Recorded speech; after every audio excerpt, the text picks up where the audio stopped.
Hello students, आज हम अविरल में पाठ पढ़ेंगे 2 बुद्धि और भाग्य। इस कहानी के मुख्य पात्र हैं बुद्धि, भाग्य, गडरिया और सौदागर। बच्चों, एक बार बुद्धि और भाग्य में किसी बात को लेकर बहस हो जाती है और बहस इस कदर आगे बढ़ती है कि आपस में तू मैं करने लगते हैं। भाग्य बोलता है मैं तुमसे बड़ा, लेकिन बुद्धि कहती है मैं तुमसे बड़ी। अब इनकी बहस बहुत ज्यादा बढ़ जाती है। तभी वे दोनों अपनी अपनी शक्ति का प्रदर्शन करने का निश्चय करते हैं कि हम अपनी अपनी शक्ति का प्रदर्शन करेंगे, जिससे पता चलेगा कि हम दोनों में से कौन बड़ा है। इसके लिए वे सही जगह देखने जाते हैं तो रास्ते में उन्हें एक गडरिया दिखाई देता है। वह गडरिया शांत भाव से भेड़े चरा रहा होता है। तब बुद्धि उससे कहती है भाग्य को कि क्या तुम इस गडरिये को वैभवशाली बना सकते हो? तो भाग्य कहता है क्यों नहीं, मैं तो इसे सम्राट बना सकता हूँ। तो बुद्धि कहती है कि कहीं सम्राट बनते बनते इस अभागे गडरिये को अपने प्राणों से हाथ न धोना पड़े। तो भाग्य ने गुस्से से कहता है नहीं, बिल्कुल नहीं, मुझे ये स्वीकार है। और भाग्य की कृपा से भाग्य अपनी कृपा का हाथ गडरिये पे रख देता है और जो बुद्धि है वह दूर दर्शक बनकर देखने लग जाती है। गडरिया आगे बढ़ता है तो उसे रास्ते में एक रत्नों से जड़ित खड़ाऊ का जोड़ा मिलता है। खड़ाऊ होता है लकड़ी के तलवे से बना हुआ जूता। वह उसे पलट कर देखता है और अपने पैरों में पहन लेता है और हमेशा की तरह भेड़ें चराने लगता है। तभी रास्ते में उसे एक सौदागर मिलता है। सौदागर की नजर उसके खड़ाऊ पे यानी पैरों में पहने हुए जूतों पे जाती है। तब वह देखता है कि अरे ये क्या, और वह उससे गडरिये से पूछता है कि ये किस चीज के खड़ाऊ पहन रखे हैं। अब गडरिया तो रत्नों से संबंधित कुछ जानता नहीं है, रत्नों के बारे में। तो वह कहता है कि पता नहीं, ये तो पत्थर के और बड़े ही भारी भारी हैं और ये घिसते भी नहीं है। तो सौदागर कहता है कि क्या तुम मुझे ये बेचोगे? तो वह कहता है गडरिया कि बेचना क्या होता है और तुम्हारे सिवा इसे खरीदेगा भी कौन, ये तुम ले जा सकते हो। तब सौदागर कहता है कि इसके बदले में मैं तुम्हें क्या दूं, इसके बदले में तुम क्या लेना चाहोगे? तो वह कहता है एक बोरी भुना चना मेरी झोपड़ी में रखवा दो। तो सौदागर उसकी झोपड़ी में एक बोरी भुना चना का बोरी रखवा देता है और वह अपने रास्ते चला जाता है, अपने शहर चला जाता है। और वहां जाकर वह खड़ाऊ का जोड़ा, रत्न जड़ित खड़ाऊ का जोड़ा अपने महामंत्री को भेंट करता है। अपने देश पहुंचकर सौदागर खड़ाऊ का जोड़ा अपने महामंत्री को भेंट करता है, जिससे उसे व्यापार में और अधिक सुविधाएं मिल सके। इधर गडरिये को नंगे पांव देखकर भाग्य फिर उसे एक रत्नों से जड़ा खड़ाऊ का जोड़ा उसके सामने रख देता है। गडरिया पहले की भांति उस जोड़े को पहनकर भेड़े चराने लग जाता है।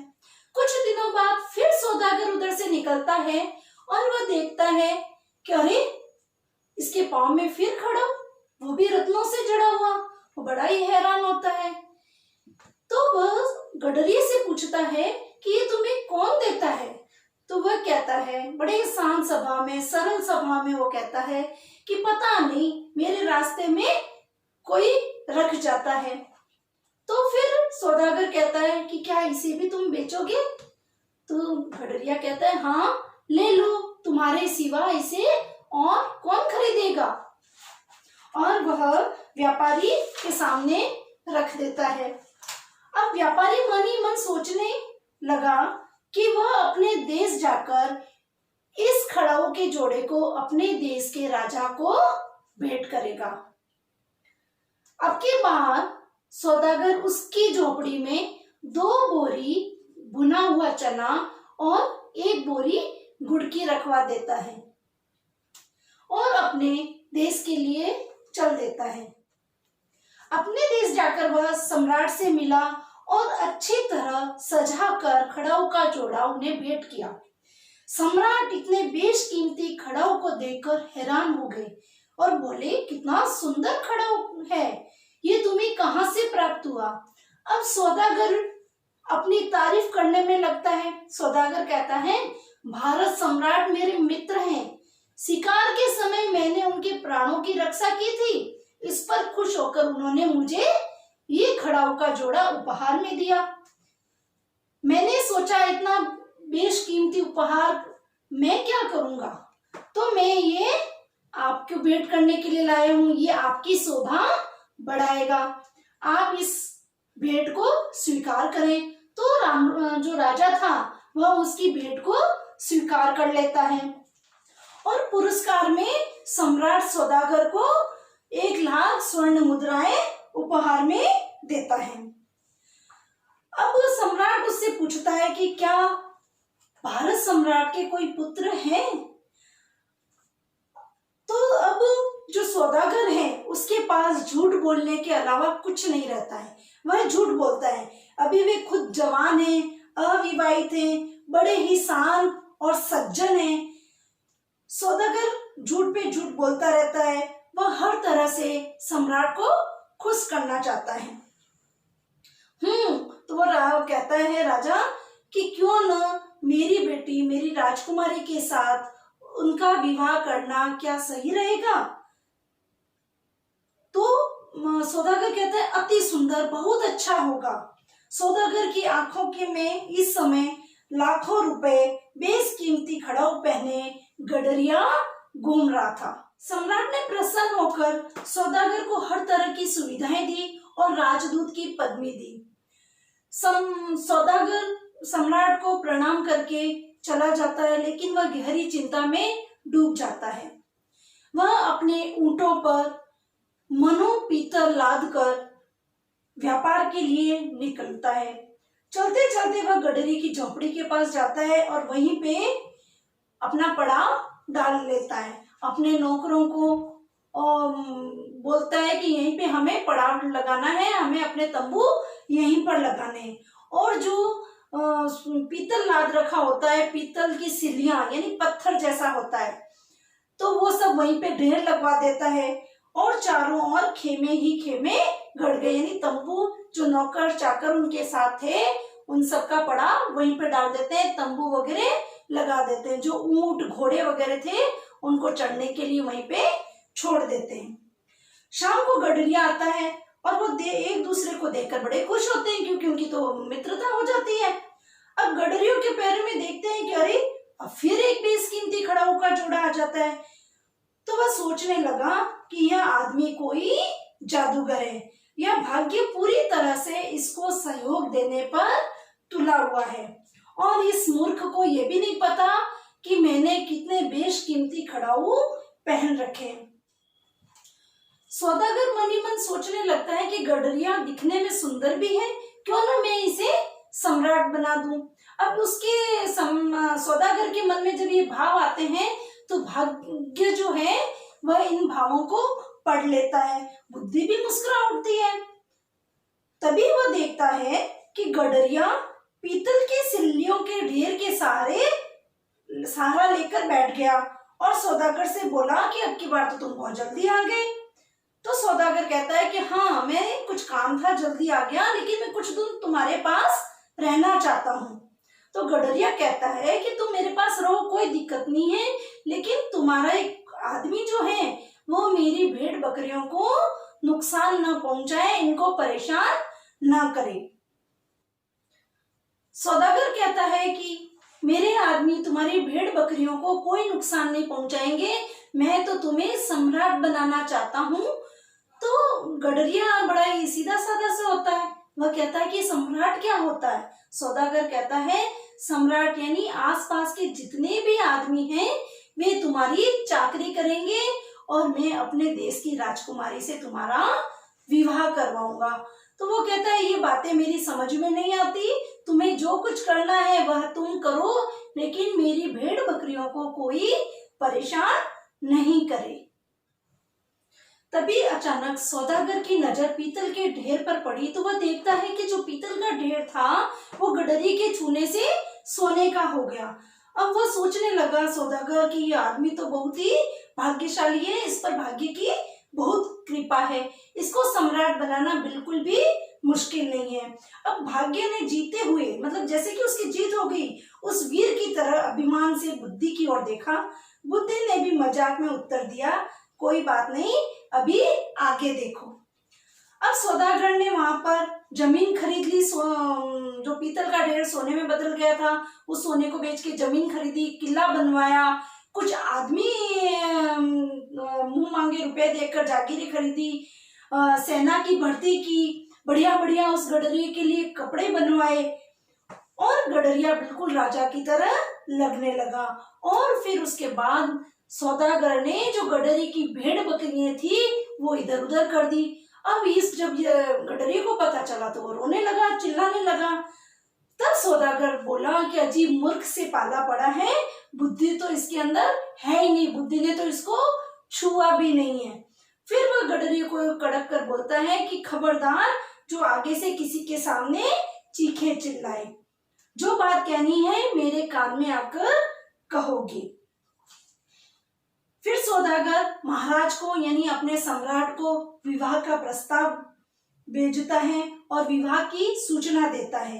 अब उनका विवाह का दिन तय हो जाता है।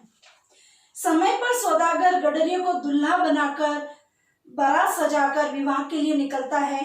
बारात के ठाट देखते ही बनता है हाथी, घोड़े, रथ, लंबी कतारें। दूल्हे के साथ सौदागर हाथी पर बैठा आगे आगे चल रहा था। अब लड़की वालों ने उनका जोरदार स्वागत किया। यह सब देखकर गडरिया परेशान हो गया। उसने सौदागर के कान में कहा, ये लोग क्यों आए हैं? कहीं ये सब मुझे पकड़ने तो नहीं आए? कहीं मेरी भेड़ बकरियां इनके खेत में तो नहीं घुस गई है चरने के लिए? अब स्वागत करने वालों ने महामंत्री से पूछा कि भाई ये जो सम्राट है इन्होंने हमारे लिए क्या आदेश दिया है? तो सौदागर कहता है कि इन्होंने कहा है कि प्रत्येक आदमी को 10-10 सोने की मोहरें जो हैं वो उपहार में दी जाए। अब चारों तरफ गडरिया जो सम्राट बना हुआ था उसके नारे गूंजने लगे। भाग्य ने भी अट्ठास करते हुए, अट्ठास यानी जोर की हंसी, हंसते हुए बुद्धि की ओर देखा। बुद्धि भी शांत भाव से बोली, पर यह सब तो सौदागर की मेहरबानी से हुआ है कि भाई सौदागर उस पर मेहरबान रहा, तब उसने उसको सम्राट बना दिया। क्योंकि मैंने सौदागर का साथ नहीं छोड़ा। बुद्धि ने बोला कि मैं सौदागर के साथ हूं, मैंने उसका साथ नहीं छोड़ा, इसलिए वो अपनी बुद्धि से काम ले रहा है। अब सौदागर के सहारे और तुम अपनी अपनी मंजिल की ओर बढ़ रहे हैं। इस कहानी के अंत में हमारी हार और जीत का फैसला होगा, ये बुद्धि ने भाग्य को बोला। अब बात आगे बढ़ी। बारात का स्वागत हुआ, आगवानी यानी स्वागत, दावत का रंग जमा। फिर रात को भावरें पड़ी यानी रात को उनके फेरे हुए। अब दूल्हा बना हुआ था गडरिया, चित्रशाला में गया। वह बहुत ही परेशान सा था। वह डर के मारे उसका बुरा हाल था। वह सोच रहा था कि आखिर में मैं कहाँ फंस गया हूं, मैं फिजूल ही इस सौदागर की बातों में आ गया। अब रात हुई।